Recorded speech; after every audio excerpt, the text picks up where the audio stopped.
Hi guys, and welcome back to the channel Held Dominance. Anthony here. Please remember to like and subscribe, and also click that notification bell if you're enjoying what you've seen, and if you want to see more.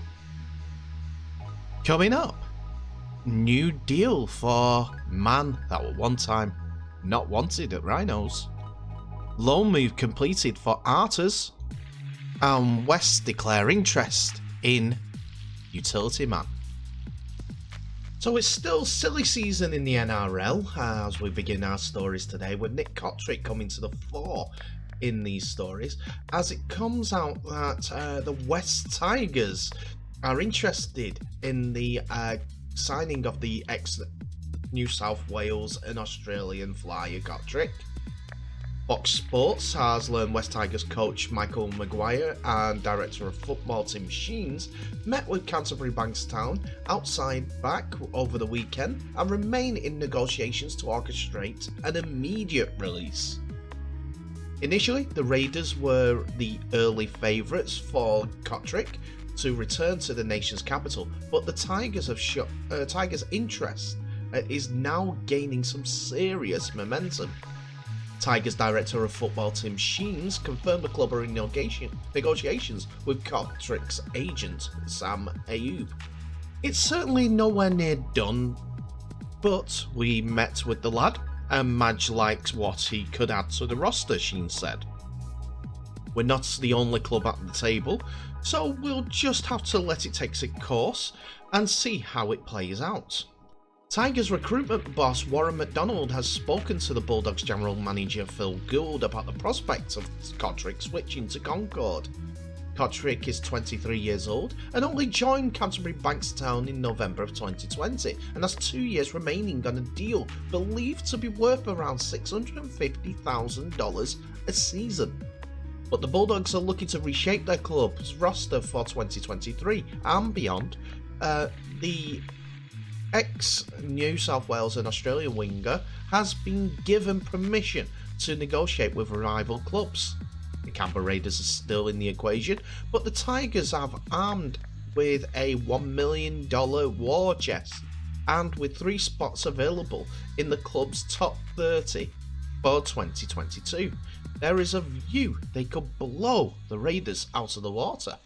The Tigers, meanwhile, are still looking to bolster the club's outside backs, and Sheen confirmed the club likes the appeal of Cotric being able to play in the centres, fullback, or on the wing as he's played throughout his career.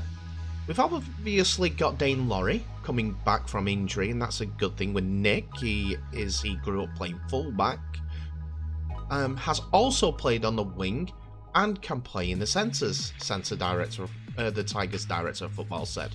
So from that viewpoint, he could provide us depth in a number of positions. Currently, the Tigers outside back stocks are presently consisted of wingers David Nufalomo and Ken Malmalo, as well as centres being Tommy Talau, James Roberts and Oliver Gildart, with the fullback Laurie.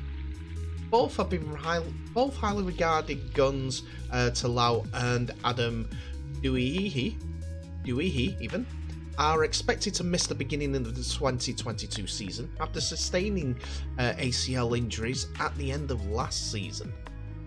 So it is a bit of a left field bid that's coming from Wests, but they do need some backup, and if they can get an immediate release for an ex-New South Wales and also Australian man, I say ex, he's only 23 years old, he can probably force his way back in if his form is good enough. West seem to have a lot of money in the war chest, so let's see how this plays out. But I've got a feeling it'll be more than likely that he will sign for the West Tigers for 2023.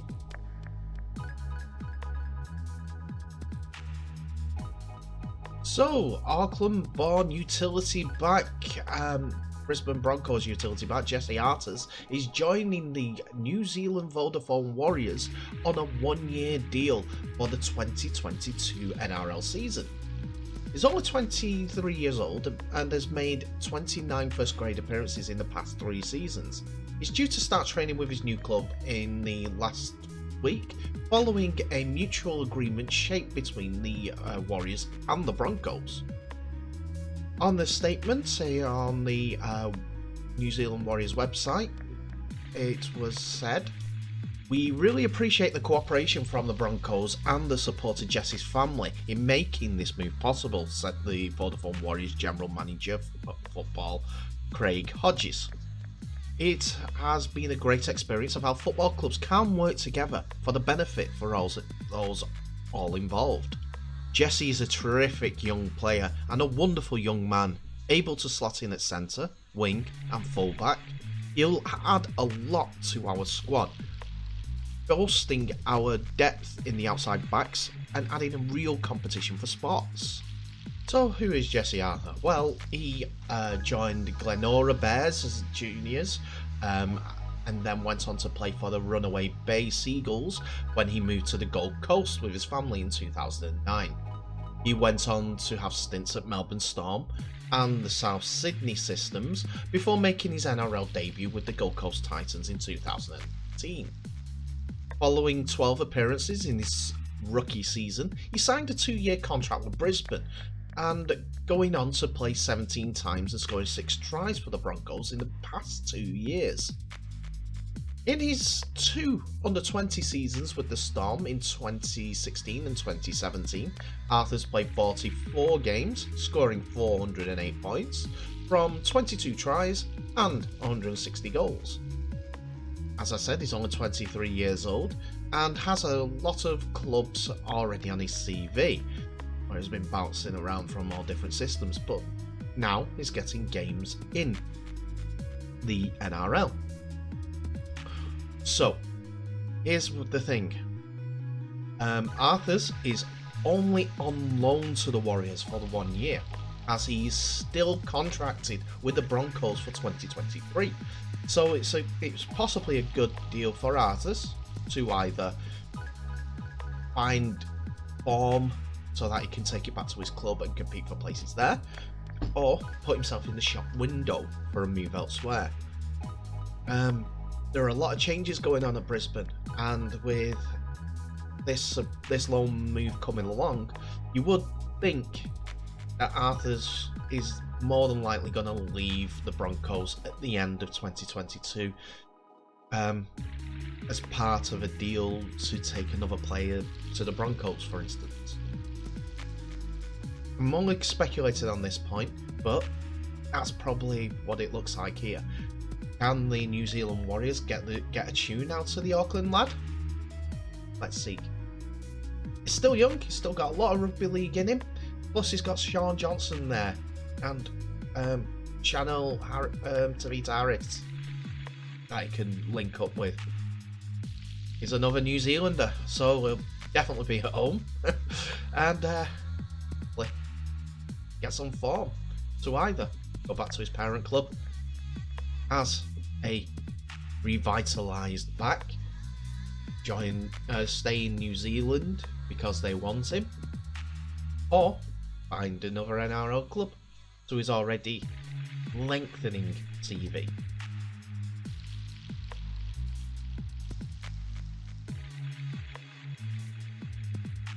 So what was unlikely a couple of seasons ago due to the arrival of other players, Richie Myler has agreed a new 3-year contract with Leeds Rhinos, which will keep him at Headingley until the end of 2024. The 31-year-old former Salford Red Devils and Warrington scrum half, who joined Leeds from Catalan in 2018, faced an uncertain future following the arrival of Luke Gale at the halves, as he was being chosen as the number 1 halfback. However, Myler made the successful transition to fullback, playing a starring role in the Rhinos Challenge Cup win over Salford in 2020, and head coach Richard Agar is delighted he has extended his contract. "I'm really pleased for Richie that he has agreed this new deal," Agar said. "A couple of seasons ago he found himself at a crossroads, and he has reinvented himself and taken on a number of roles within our squad. He's an important player for us at fullback, as we saw with his Lance Trophy winning performance in 2020. But he also brings versatility in a number of key positions. He has evolved into a great team player and a real club man. He has settled into life at the Rhinos, and I know he calls Leeds his home now, and this is just the rewards for his hard work and effort. Myler is excited about what the future holds at Headingley, saying, "I'm really pleased to have got myself a new deal finalised, and I'm looking forward to the next 3 years. There is an incredible family atmosphere at the club, and I cannot wait to be a part of this group and of what this group can achieve in the next few years. I have been fortunate to play for a number of clubs in my career, but I feel like I've found a home here at Leeds. Richard Agar has done a tremendous job of moving the club forward, and I am excited to see the strength in depth we have this season within our squad."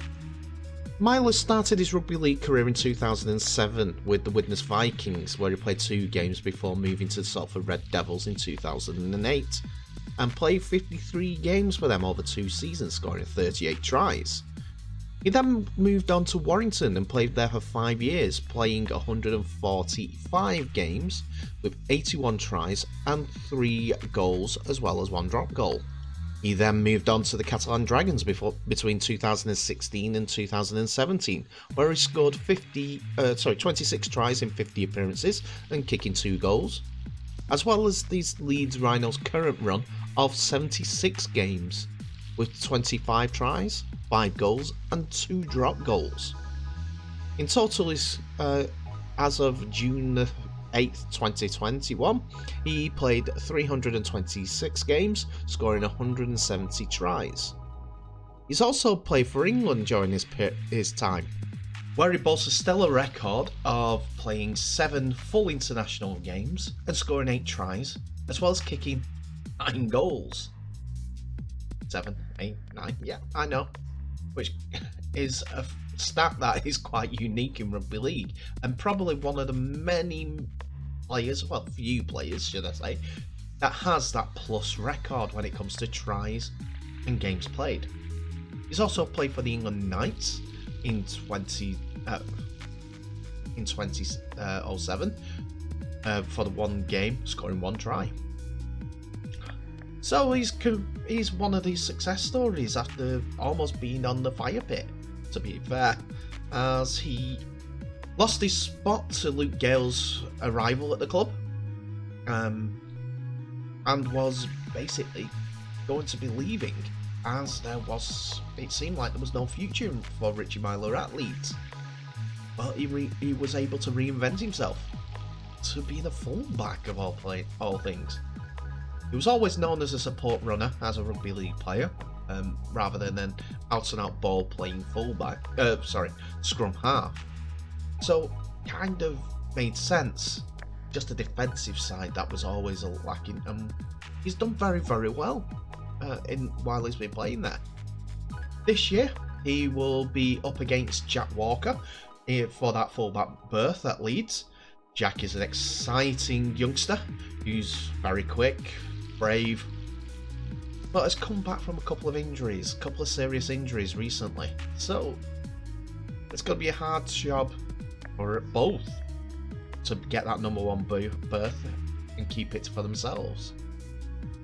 Be a fascinating battle, but not too fascinating for when they come up against my team, as I don't want my team nilled again in 2 games against Leeds.